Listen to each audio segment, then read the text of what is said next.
Welcome, ladies and gents. Chris Andre here. You can find me at BetBoxing on Twitter for boxing related tweets, or you can subscribe to the channel Let's Talk Boxing. Let's talk about Tank Davis and coming through this very sticky and difficult test against Isaac Cruz. To be honest with you, I'm not so sure he did come through it. I've got no problem with it. I'm not saying it's a robbery or anything. It could have been 115, 113 either way, maybe a draw. I thought it was a lot more competitive than especially one of the scorecards had it. 116, 111, did he have it? I don't know. I thought that was way too wide. But we're at a point now in boxing where I think you expect any close fight to go to the A side, the cash cow. This is what we're getting used to now. You expect these guys to be having a 4-round head start. It's just crazy. You saw it in the previous fight with Fundora and Garcia too. Very, very close fight. Again, could have gone either way. Part of me was leaning towards Garcia in that as well, to be honest. And you saw Fundora win it wide. It becomes dull, to be honest with you, when you see this sort of thing.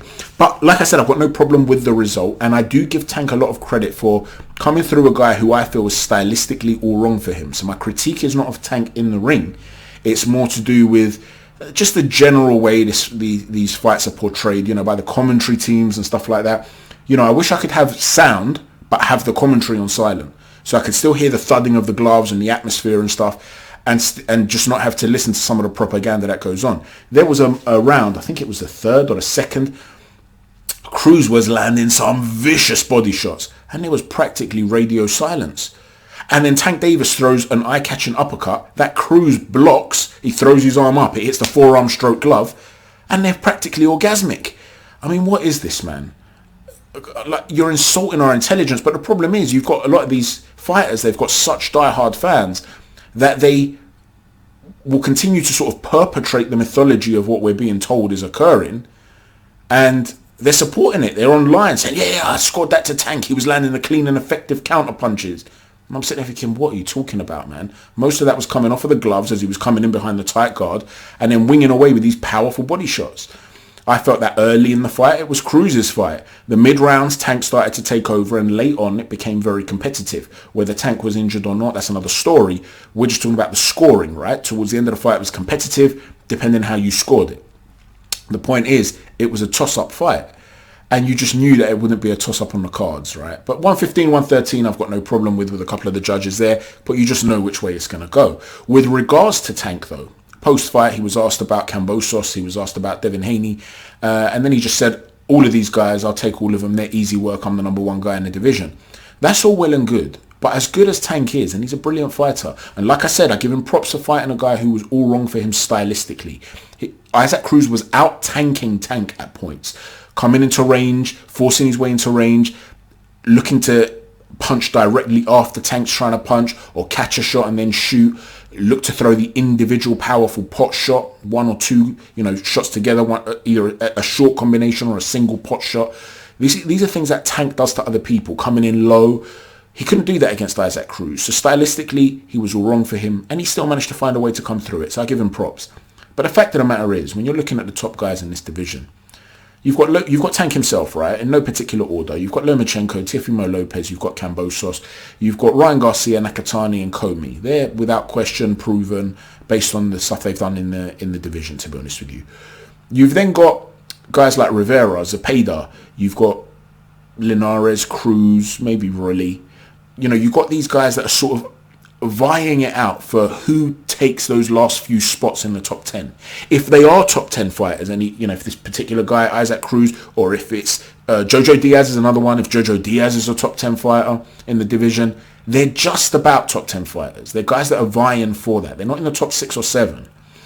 So when was the last time Tank Davis fought a legitimate top 7 guy, say, or a legit, without question, top 10, without question, no dispute, top 10 in any given weight category?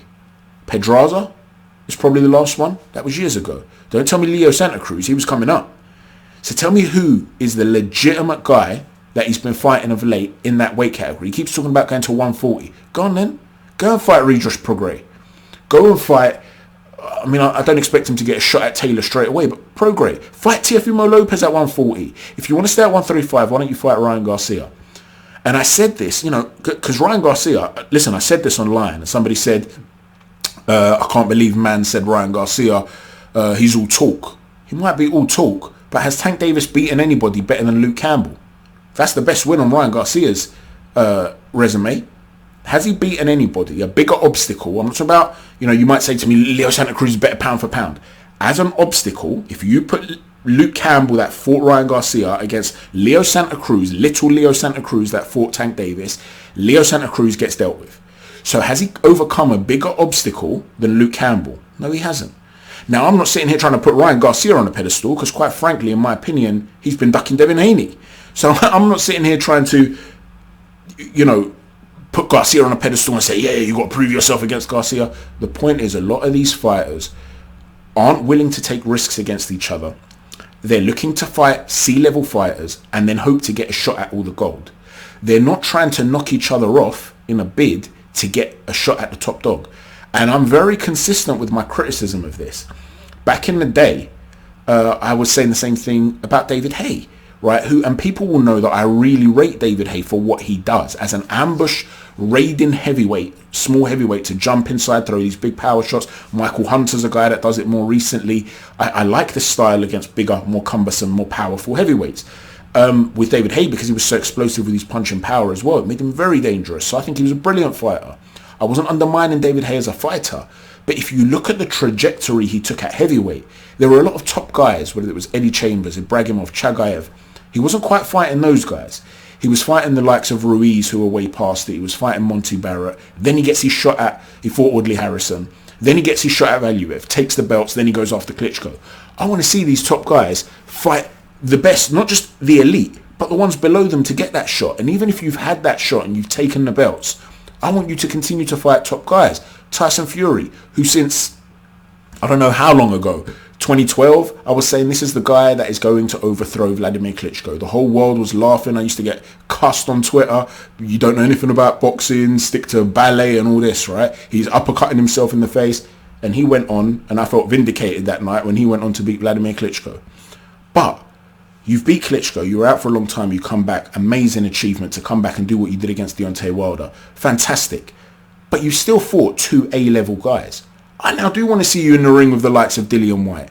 Don't talk to me about Tyson Fury's got the right to do whatever he wants. No, you don't. You're a champ, right? By the same token, if Tank Davis wants to portray himself as a true champion with all these regular belts, and if he wants to establish himself as the true king of a division, you've got to start fighting some of the top guys. This is just a reality. Pedraza is the last one, and it was a stunning performance against Pedraza. I'm not questioning Tank's ability, but what I am questioning is the willingness of a lot of these American fighters, bar Teofimo Lopez, to take risks. We haven't seen that problem with the likes of Lomachenko, Kambosos, Nakatani, Comey. We just see it with a specific sort of cash cow group. Now, whether it's the promoters that don't want to take the risk, whether it's the handlers of the fighters that are worried about losing their cash cows, I don't think it's the fighters themselves. Apart from maybe Garcia, I think maybe he's a little bit worried about Haney because of their amateur background together, and Haney was getting the better of him. That aside, I don't think they're afraid of each other. I don't think Tank sits there thinking, oh my word, man, Ryan Garcia's going to clean my clock. Oh my word, I don't want to get in the ring with Devin Haney, he's going to school me. I don't think they think like that. But something is stopping these fights from occurring. And we can't just sit there and pretend that these are the kings of the division. To be a king, you've got to conquer a land. That's the reality. You need to take a throne. You can't just start calling yourself a king when you're whacking out the odd peasant here and there. Come on now. You might be the little mayor of a village, but to be king, you've got to take a kingdom. With regards to Fundora and Garcia, I touched upon it earlier. Garcia was doing a lot of work that, again, not getting credit for. They were making out like a lot of the shots up close. Listen, he should have been targeting the body a lot more, this is true. But they were saying how he was getting caught with clean shots on his way in and then getting caught with the uppercut. Yeah, all right, but he was landing a lot of over-the-top shots. He was landing shots to the body upon entry. He should have been landing a lot more when he was there. But he was the one forcing Fundora back. A very, very close fight that could have gone either way. And again, you see what happens. It's becoming a bit dull, man. Anyway, let me know what you think. Fantastic from Tank Davis to come through a guy who stylistically is all wrong for him. Don't get it twisted what I'm saying here. I don't want people to sit here thinking I'm hating on Tank. I'm not. He did very, very well against the guy who could have caused him a lot of problems. Styles make fights, and he did cause him a lot of problems. Whether he won the fight or not, that's open to debate. It was a very close fight. But surely we want to see these guys fighting some of the bigger names now without just expecting to fight guys that are on the periphery of top 10, and then all of a sudden just expect to be catapulted into an undisputed fight. Come on now. Thanks for watching, everyone. Chat to you soon. Take care. God bless.